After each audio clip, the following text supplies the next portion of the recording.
Friends, स्वागत है आपका आपके अपने YouTube channel let's start GK में। तो फ्रेंड्स, मैं आज आपके लिए लेकर आई हूँ बहुत ही महत्वपूर्ण प्रश्न जो आपके आने वाले एग्ज़ाम के लिए इम्पोर्टेंट है। तो फ्रेंड्स, बिना देरी किए शुरू करते हैं हम आज की वीडियो का पहला प्रश्न। आज की वीडियो का पहला प्रश्न है, स्वतंत्र भारत का अंतिम गवर्नर जनरल कौन था? ऑप्शन है लॉर्ड कर्जन, लॉर्ड माउंटबेटन, सी राजगोपालाचारी, राजेंद्र प्रसाद। तो इस प्रश्न का सही उत्तर है फ्रेंड्स ऑप्शन सी राजगोपालाचारी। तो फ्रेंड्स, आपको भारत के जो पूछा जाए कि अगर भारत के पहले गवर्नर जनरल कौन थे, तो वो थे विलियम बेंटिंग। और फ्रेंड्स, जो लॉर्ड माउंटबेटन है, ऑप्शन जो बी है आपका, तो लॉर्ड माउंटबेटन ये थे भारत के आखिरी वायसराय और प्रथम गवर्नर जनरल, और ये स्वतंत्र भारत के प्रथम गवर्नर जनरल थे। जैसे अभी पूछा स्वतंत्र भारत के अंतिम गवर्नर जनरल थे, तो ये थे सी राजगोपालाचारी। और इसके बाद फ्रेंड्स, गवर्नर जनरल के बाद राष्ट्रपति नियुक्त किए गए जो कि डॉक्टर राजेंद्र प्रसाद थे, भारत के प्रथम स्वतंत्र भारत के प्रथम राष्ट्रपति। अगर बात की जाए लॉर्ड कर्जन की, तो लॉर्ड कर्जन 1899 से 1905 तक भारत के वायसराय के रूप में इन्होंने काम किया है और ये 39 वर्ष की सबसे छोटी उम्र के वायसराय रहे हैं। अगला प्रश्न है, सम्राट अशोक किसके उत्तराधिकारी थे? ऑप्शन है समुद्रगुप्त, चंद्रगुप्त मौर्य, चाणक्य, बिंदुसार। तो जो अशोक थे ये उत्तराधिकारी थे ऑप्शन डी बिंदुसार के। अगर फ्रेंड्स आपको अशोक के बारे में जानकारी चाहिए तो मैंने सम्राट अशोक पर एक वीडियो बनाई हुई है, आप चैनल को सब्सक्राइब करके वीडियो को देख सकते हैं। किस राजा ने कोणार्क के सूर्य मंदिर का निर्माण करवाया था? ऑप्शन है विक्रमदेव, महामेघवाहन, महिपाल द्वितीय, नरसिम्हादेव प्रथम। तो कोणार्क के सूर्य मंदिर का जो निर्माण करवाया था, ये करवाया था ऑप्शन डी नरसिंह देव प्रथम ने, जो कि गंग वंश के संस्थापक थे। तो फ्रेंड्स, जो कोणार्क सूर्य मंदिर है तो ये कहाँ पर स्थित है? तो ये स्थित है उड़ीसा में। और फ्रेंड, जो कोणार्क का सूर्य मंदिर है इसे काला पैगोडा भी कहा जाता है, क्योंकि ये ब्लैक ग्रेनाइट से बना हुआ है तो इसे काला पैगोडा भी कहा जाता है। तो इसकी एक खास बात भी है फ्रेंड्स, तो इसकी जो खास बात है वो है इसके 24 मील के पत्थर से बने स्थान है, और जो इसमें है कोणार्क के सूर्य मंदिर में इसमें 6 घोड़ों का समूह भी है। किस वायसराय के शासनकाल में बंगाल विभाजन रद्द हुआ था? ऑप्शन है Lord Curzon, Lord hoarding, Lord Minto, Lord reading. तो जिस वायसराय के शासनकाल में बंगाल विभाजन हुआ था तो वो थे ऑप्शन बी लॉर्ड होर्डिंग। और ये कब हुआ था फ्रेंड्स? तो ये हुआ था 1911 ईस्वी में। अगर फ्रेंड्स आपसे पूछा जाए कि किस वायसराय के शासनकाल में बंगाल विभाजन हुआ था, तो यानी कि किसने किया था? तो ये किया था ऑप्शन ए लॉर्ड कर्जन ने। और कब किया था? तो ये किया था 1905 में। ये प्रश्न काफ़ी बार पूछा जाता है। महात्मा गांधी साउथ अफ्रीका से वापस कब आए थे? ऑप्शन है 1917, 1918, 1915 या फिर 1919। तो महात्मा गांधी साउथ अफ्रीका से वापस आए थे ऑप्शन सी 1915। अगर आपसे पूरा पूछा जाता है फ्रेंड्स कि किस महीने मतलब कि किस मंथ में आए थे, तो ये आए थे 9 जनवरी 1915 को। तो महात्मा गांधी जो है वे गोपाल कृष्ण गोखले के अनुरोध पर भारत आए थे।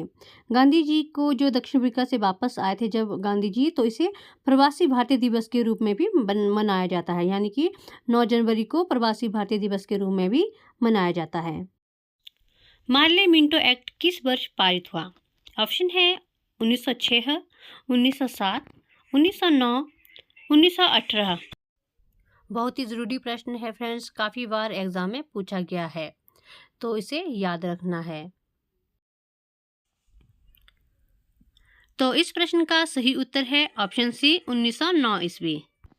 तो फ्रेंड्स, मैं आपको जो ये मार्ले मिंटो एक्ट है इसके बारे में थोड़ा सा विस्तार में बताती हूँ। तो फ्रेंड, जो ये मार्ले मिंटो एक्ट है इसे भारतीय परिषद अधिनियम यानी कि इंडिया काउंसिल एक्ट भी कहते हैं। आपसे ये भी पूछा जा सकता है कि भारतीय परिषद अधिनियम कब पारित हुआ था? इसे ही मार्ले मिंटो अधिनियम भी कहा जाता है और इंडियन काउंसिल्स एक्ट भी कहा जाता है। तो फ्रेंड्स, इस अधिनियम द्वारा चुनाव प्रणाली के सिद्धांत को भारत में पहली बार मान्यता मिली। यानी कि जो चुनाव प्रणाली है, इसी अधिनियम के द्वारा ही हमें मान्यता मिली है। यानी कि गवर्नर जनरल की कार्यकारी परिषद में पहली बार भारतीयों को प्रतिनिधित्व मिला तथा केंद्रीय एवं विधान परिषदों के सदस्यों को सीमित अधिकार प्रदान किए गए। कांग्रेस के किस अधिवेशन में नरम दल और गरम दल का विभाजन हुआ था? ऑप्शन है सूरत अधिवेशन, लखनऊ अधिवेशन, कोलकाता अधिवेशन, लाहौर अधिवेशन।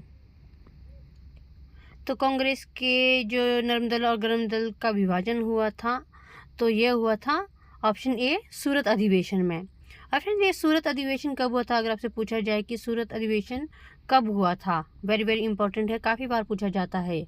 तो जो सूरत का अधिवेशन हुआ था, ये हुआ था 1907 में।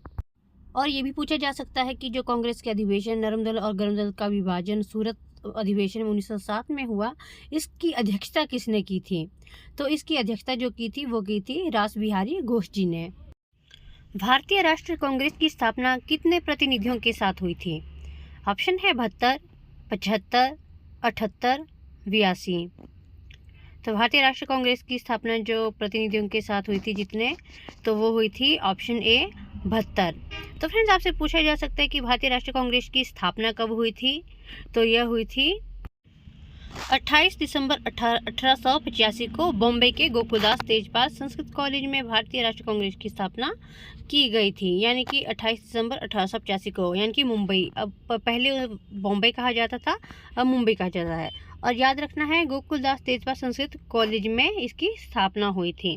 और फिर अगर आपसे पूछे जाए कि इसकी अध्यक्षता किसने की थी, तो इसकी अध्यक्षता जो की थी W.C. बनर्जी ने। वर्ष 1885 में कांग्रेस की स्थापना किसके द्वारा की गई थी? ऑप्शन है A.O. ह्यूम, दादा भाई नौरोजी, मोतीलाल नेहरू, जवाहरलाल नेहरू।